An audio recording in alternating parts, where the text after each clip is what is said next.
안녕하세요. 저는 39살 남자입니다. 저보다 2살 어린 여자를 만나 4년 전에 식을 올렸고요. 아이도 하나 낳아서 잘 키우며 지냅니다. 저희 아내를 처음 만났던 건 제가 34살 때였습니다. 그때는 제가 작은 문구점을 하나 운영하고 있었거든요. 인터넷으로도 판매하면서 작지만 나름 알차게 가게를 키워나가고 있었어요. 그러다 아내를 만났고요. 아내는 미술 쪽 전공을 했었고 붓으로 하는 걸 좋아했는데 그림도 잘 그리고 이것저것 다양하게 하는 것 같았어요. 저희 가게 손님으로 자주 왔었고요. 몇 번 이야기도 하면서 조금씩 친해지기 시작했어요. 지인들과 함께 작은 화방에서 학생들도 가르치고 작품도 만들어 팔면서 지낸다고 하더라고요. 그러다 한 번은 주문이 많이 들어온 적이 있었는데 제가 직접 배달도 해주면서 자주 얼굴을 봤어요. 키도 작고 아담한 체구의 목소리도 조용조용하고 그러다 언제부턴가는 자꾸 생각이 나서 힘들더라고요. 가슴도 답답하고 잠도 못 자고 고생을 하다가 하루는 작정하고 가서 고백을 해버렸습니다. 제가 지금도 생생히 기억나는 게 그날 그렇게 고백하고 멀뚱히 서 있는데 저희 아내가 웃더라고요. 그 모습을 보고 무슨 말을 해야 할지 몰라서 입만 벌리고 아무 소리 못하고 있었어요. 근데 그때 웬 나방한 마리가 제 주변을 날다가 입에 들어가더라고요. 너무 놀라서 바로 뱉어내고 헛구역질하고 있다가 화방 안으로 들어갔습니다. 거기 안에서 물로 헹구고 차도 한잔 마시면서 서로 살아온 이야기들 하며 2시간 가까이 둘이 앉아 있었습니다. 그렇게 저도 연애라는 걸 시작했어요. 제 인생에 가장 행복했던 시간이었습니다. 가게도 열심히 하고 연애도 하면서 결혼까지 했으니까요. 신혼집도 작지만 아담한 공간에서 시작했고 저와 아내는 뜰듯이 기뻤습니다. 벽지도 제가 직접 새로 발랐고요. 낡고 허름한 신혼집이 저희 아내의 손을 거치면서 점점 아늑한 공간으로 바뀌었습니다. 사랑의 결실로 아이가 생기게 되니 아빠가 된다는 생각에 어깨도 더 무거워지고 의욕도 넘쳐났습니다. 근데 의욕이 너무 심했는지 제 인생에서 돌이킬 수 없는 실수를 하게 되었어요. 하고 있는 사업을 바꾸려고 했거든요. 가게를 직접 운영하면서 문구 사업을 하게 되니 다른 창고형 가게들과 가격 경쟁이 점점 힘들어졌습니다. 미래가 없어 보였어요. 찾아오는 손님도 점점 줄었고요. 아이까지 태어나면서 고민이 더 많아졌습니다. 결국 하던 가게를 정리하고 새로운 사업을 시작했고 독서실 형식의 북카페를 하나 시작했는데 정말 사정없이 망해버렸습니다. 아무것도 남지 않더군요. 인생이 한번 내리막에 놓이게 되니 정말 순식간에 바닥으로 떨어지더라고요. 결국 신혼집까지 팔고 밖에 나오게 된 상황이었어요. 그렇게 저희 가족은 본가로 들어가게 되었습니다. 저는 여동생이 하나 있습니다. 시집가서 지방에서 아이 낳고 잘 살고 있어요. 저희 어머니는 3년 전에 돌아가셔서 그 이후로 아버지 혼자 지내고 계셨고요. 다른 사촌들과는 왕래 없이 지낸 지 오래되었습니다. 아내는 출산 후 다니던 직장을 그만둬야 했고요. 아내에겐 위로 언니가 하나 있는데 결혼은 했고 아이 둘 낳아서 키우다가 장모님과 합가를 하고 장모님이 아이들을 봐주고 계신다고 하더라고요. 본가로 이사가기 전날쯤 정리를 하는데 그 작은 집 구석구석 안에 손길이 닿지 않은 곳이 없더라고요. 옷장을 열어보니 얼마나 깨끗하게 정리를 해놨는지 보자마자 주저앉아 버렸어요. 그렇게 옷장 앞에서 한참을 울었습니다. 나 때문에 우리 아내가 고생만 하는 것 같아서 힘들었습니다. 아내는 이삿짐을 정리하면서 계속 웃고 있었고요. 괜찮다고 차라리 잘 되었다고 하면서 아버님이 혼자 계셔서 계속 신경이 쓰였는데 이번에 하늘에서 좋은 기회를 주신 것 같다고 했고요. 제가 시무룩해 있으면 다가와 제 앞에서 웃으며 도연이 아빠 힘내라고 위로해주더라고요. 그렇게 본가에서 지내게 되었습니다. 저희 아버지도 많이 가슴 아파하셨고요. 아버지는 제 아내에게 고생시켜서 미안하다고 하시더라고요. 그런데 아내는 방긋 웃으며 아니라고 했고요. 원래 저희 아내는 성격이 조용조용하고 엄청 차분한 스타일이었거든요. 근데 제가 사업이 한번 엎어지고 나서 아내 성격이 바뀌었더라고요. 말도 많아지고 엄청 밝아졌습니다. 본가로 들어와 지내면서도 항상 웃고 저희 아버지에게 농담도 잘하면서 집안 분위기를 밝게 하려고 노력하는 것 같았어요. 그런 저희 아내를 볼 때마다 늘 고맙고 한편으로는 계속 미안했습니다. 앞으로 살 방법이 막막하더라고요. 구직도 알아보고 지인들에게 연락도 해봤지만 30대 후반 나이에 특별한 기술도 없어서 딱히 불러주는 곳도 갈 수 있는 곳도 없었습니다. 근데 저는 가장이었고요. 지인들 가게 일을 도와주고 배달 일도 하면서 근근히 버티고 있었어요. 그러다 어느 날 제 여동생이 연락했더라고요. 전화를 받자마자 저보고 대뜸 절대 기분 나빠하지 말라면서 한참을 그러더니 제가 힘들게 지낸다는 소리를 듣고 제 동생도 도움을 주고 싶어서 이곳저곳을 많이 알아본 것 같았어요. 그래서 일자리를 하나 찾은 것 같다면서 계속 기분 나빠하지 말라고 여러 번 그러더군요. 저는 웃으며 지금은 그 어떤 일도 할 각오가 되어 있으니 편하게 이야기해보라고 했습니다. 동생은 한참을 망설이다가 이야기를 하더라고요. 건설 현장 일용직이라고 엄청 조심스레 이야기하는데 제가 웃으면서 그랬어요. 그런 직장도 요즘은 경력도 보고 나이도 보던데 나야 불러만 주면 무조건 감사하다고 정말 고맙다고 이야기했습니다. 근데 동생은 한참을 뜸들이다가 그러더라고요. 지방에 있는 건설 현장이라 거리가 많이 멀어서 출퇴근이 힘들 것 같다고 당분간 내려올 수 있냐고 물어보더라고요. 그 소리를 들으니 왜 저렇게 동생이 뜸을 들이고 이야기했는지 알 수 있었습니다. 제가 아직은 신혼이고 아이 낳은 지도 얼마 안 돼서 지방에 내려와 일하라는 소리가 쉽지 않았겠죠. 저도 솔직히 듣자마자 고민이 되긴 했었고요. 하지만 월급이 생각보다 많아서 괜찮을 것 같았어요. 바로 그날 아내에게 오늘 들었던 이야기를 해줬습니다. 신혼집 팔고 이사갈 때도 웃던 사람이었는데 제가 지방에 내려가 일해야 한다고 하자 갑자기 표정이 어두워지더라고요. 저도 마음이 아팠습니다. 몸 다칠까 걱정하는 것 같았고요. 그런 아내를 끌어안고 토닥여주며 조금만 고생하면 될 거라고 남은 빚 다 갚고 다시 예전처럼 행복하게 살자고 몸조심하며 일하겠다고 걱정하지 말라고 했어요. 그렇게 다음날 동생에게 소개받은 곳으로 바로 내려갔어요. 혹시 기차표 값은 있나 싶어서 지갑을 열어보니 10,000원짜리 10장이 들어있길래 아내가 몰래 넣어놓은 것 같아서 또 울컥하더라고요. 절반을 빼다가 아내 지갑에 넣어놓고 조용히 나왔습니다. 그날부터 저희는 주말 부부가 되었어요. 생각보다 오랜 기간을 그렇게 지내야 했습니다. 그만한 월급을 주는 곳이 없긴 했거든요. 도착해서 보니 저희 여동생 사는 곳과 가까운 곳에 공사장이 있더라고요. 오래간만에 동생 집도 가보고 이야기도 할 수 있었네요. 잠은 자기 집에서 편하게 자라고 동생이 이야기했지만 혼자서 힘들게 아이들 키우며 지내는 동생을 보고 그냥 공용 숙소에서 지내기로 했습니다. 조금은 불편하긴 했지만 나름 숙박도 제공해주니 저는 오히려 감사하고 좋더라고요. 처음 한 달은 몸도 아프고 힘들다가 석 달이 넘어가고 다른 공사장으로 옮겨 다니며 일을 하게 되니 어느 순간부터는 아는 사람들도 생기고 일의 요령도 생기면서 할만하더라고요. 그렇게 1년이 넘어가고 2년 차가 되면서 빚도 많이 갚게 되고 점점 희망이 보이는 것 같았습니다. 그러다 제 마음 구석에 한 가지 고민이 생기기 시작했습니다. 바로 저희 아내에 관한 일이었어요. 공사장에서 지내다 보면 5시에 일 마치고 나면 이런저런 이야기를 하면서 많이 듣게 되는데요.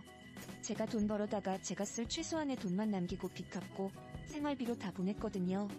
물론 그렇게 보내준다고 해도 넉넉하진 못했어요.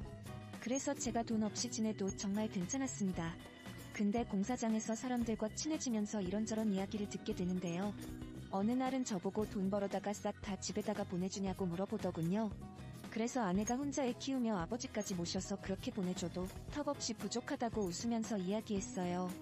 그 말이 또 사실이었고요. 평소에 저랑 친한 아저씨라서 저도 웃으면서 대답했습니다. 그분은 저보다 훨씬 오래 일을 했고 철야 작업까지 나갈 정도로 베테랑이었거든요. 밤에 하는 공사는 능숙한 사람만 보내주기 때문에 저도 아직 경험이 없었습니다. 그 정도로 이쪽에서 나름 전문가인 사람이라 제가 평소에 많이 물어보고 도움도 받았던 고마운 사람이었어요. 근데 계속 제 걱정을 많이 하더라고요. 웬만하면 떨어져 지내지 말고 같이 살라고 하더라고요. 그렇게 혼자 내려와 일하다가 이혼하는 사람 여러 봤다면서 아무것도 남지 않는다고. 물론 돈이 급해서 여기에 왔겠지만 살다 보니 돈이 전부가 아니라면서 귀찮아도 주말에 무조건 집에 올라가고 가서 가장 노릇도 하라면서 이런저런 조언을 들었습니다. 솔직히 처음엔 그냥 흘려들었어요. 말이 안 되니까요.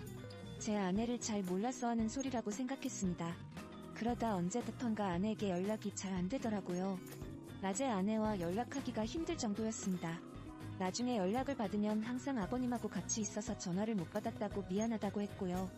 늘 말끝마다 아버님이랑 있어서 바빴다고 했습니다. 처음엔 그런 모습이 정말 고맙더라고요. 불편해하고 귀찮아할 것 같았는데 저보다 더 잘 챙겨주는 것 같아 저도 마음이 놓였습니다. 하지만 최근 몇 달 동안 연락을 잘 안 받기 시작하니 저도 걱정이 되기 시작했어요.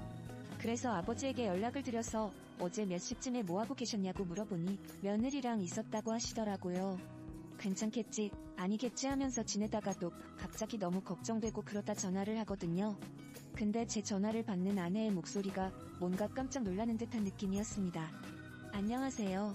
저는 전화하면 잘 받지도 않고 만약 받으면 엄청 놀라는 목소리로 받고 그렇게 하루하루 힘들었습니다. 그러다 주말에 집에 가서 아내를 보면 아내는 항상 밝게 웃고 잘 챙겨줬고요.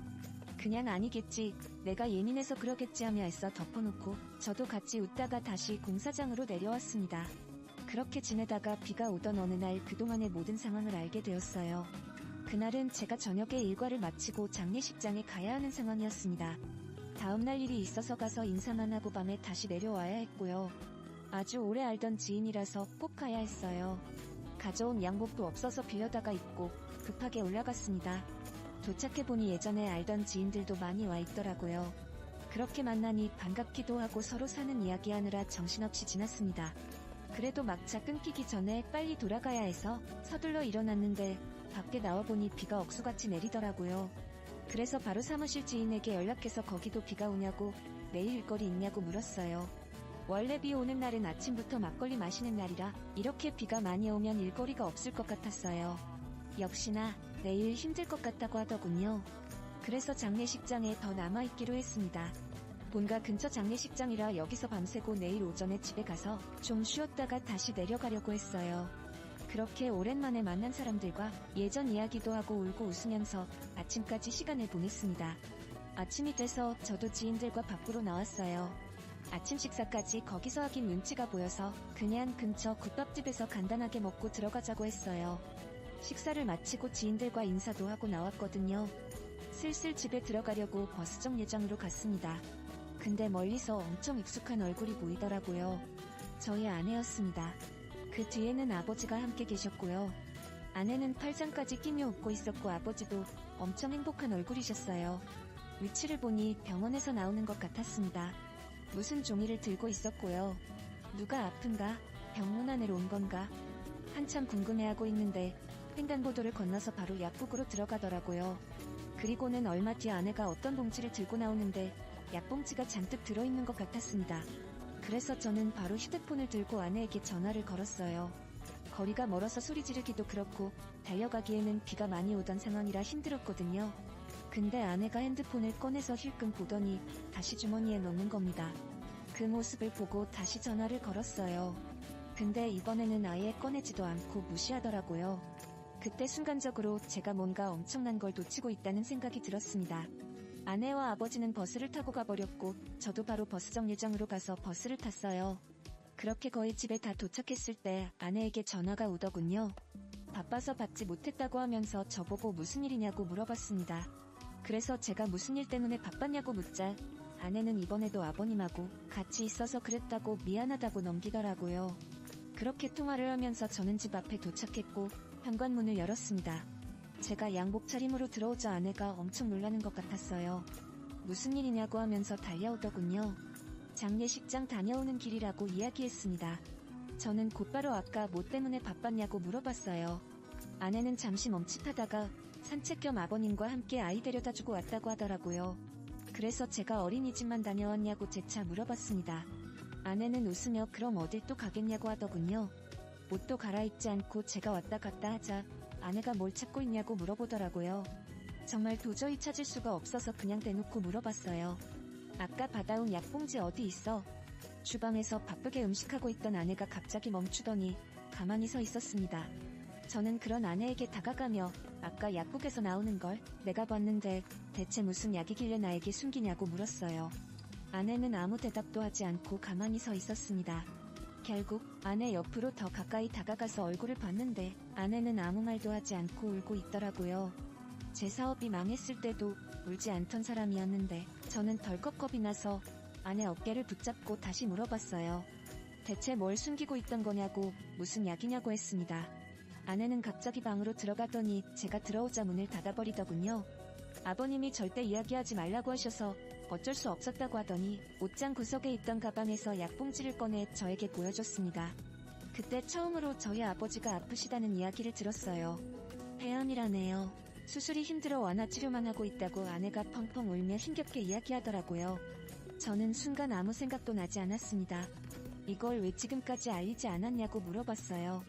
아버지가 절대 이야기하지 말라고 했다고 혼자 힘들게 지방 내려가 지내며 일하고 있는데 몸도 힘들 텐데 마음마저 힘들게 할 필요가 있냐고 나중에 아버지가 직접 이야기한다고 하셨다네요. 그래서 전화도 받기 힘들었고 전화기에 제 이름만 뜨면 자꾸 눈물이 나서 받을 수가 없었다고 밝은 목소리고 전화 받고 싶어서 그랬다고 하더라고요. 저보고 계속 미안하다고 하며 우는데 정말 미안해야 하는 사람은 저였습니다. 저는 아내 손을 붙잡고 바닥에 쭈그리고 앉아 한참을 울었네요. 그동안 아내가 중간에서 얼마나 마음고생이 심했을지 정말 상상도 가지 않더라고요. 아내는 점심 준비해야 한다며 다시 주방으로 나갔고 저는 방에 혼자 남아 약봉지만 보고 있었습니다. 몇 시간이 지나 아내가 엄청 밝은 목소리로 저희 아버지를 부르는 것 같더라고요. 제가 왔다고 이야기하며 함께 점심 먹고 같이 아이 데리러 어린이집에 다녀오시자고 하더군요. 어찌나 밝게 웃으며 이야기하는지 그냥 모든 게 다 가슴이 아팠습니다. 아버지는 저를 보시고는 엄청 좋아하셨고요. 그래서 저도 활짝 웃으며 아주 밝은 목소리로 아버지 보고 싶어서 왔다고 이야기했습니다. 그렇게 함께 앉아 아주 즐겁게 식사를 했어요. 제가 슬쩍 요즘 건강은 어떠시냐고 여쭤봤어요. 아버지는 활짝 웃으시며 나중에 손주 결혼식도 볼 수 있을 정도라고 걱정하지 말라고 하시더군요. 그 순간 울컥 올라왔지만 끝까지 참았어요. 그럼 나중에 우리 아들은 최대한 장가 늦게 보내야겠다고 아버지랑 오래오래 살아야겠다고 했습니다. 그러자 아버지는 너도 나중에 며느리를 빨리 봐야 한다고 요즘 며느리 덕분에 행복하다고 하셨어요. 그렇게 식사를 마치고 저는 잠시 눈을 붙였습니다. 저녁에 눈을 떠보니 밖에 비가 그쳤더라고요. 아내는 주방에서 또 뭔가 만들고 있었고 아버지는 거실에서 손주를 보고 계셨습니다. 그날 저녁 식사를 하고 전 다시 내려왔어요. 다음날 공사장에 나가서 이번 달까지만 하고 그만하겠다고 이야기했습니다. 가족들과 함께 지내며 다른 일을 찾아보려 한다고 했어요. 주변에서 다들 그게 맞다고 그러라고 하더군요. 아내에게도 이번 달까지만 하고 올라가겠다고 했고요. 그 소리를 듣자마자 엄청 좋아하더라고요. 최근 들었던 전화 목소리 중에 제일 밝아 보였네요. 이제 집에 돌아가기까지 보름 정도 남았어요. 힘든 상황에서도 늘 웃으며 버텨준 저희 아내가 너무 고맙고 계속 미안하네요. 앞으로는 제가 가족들 곁에서 지켜주려고 합니다. 전화하면 잘 받지도 않고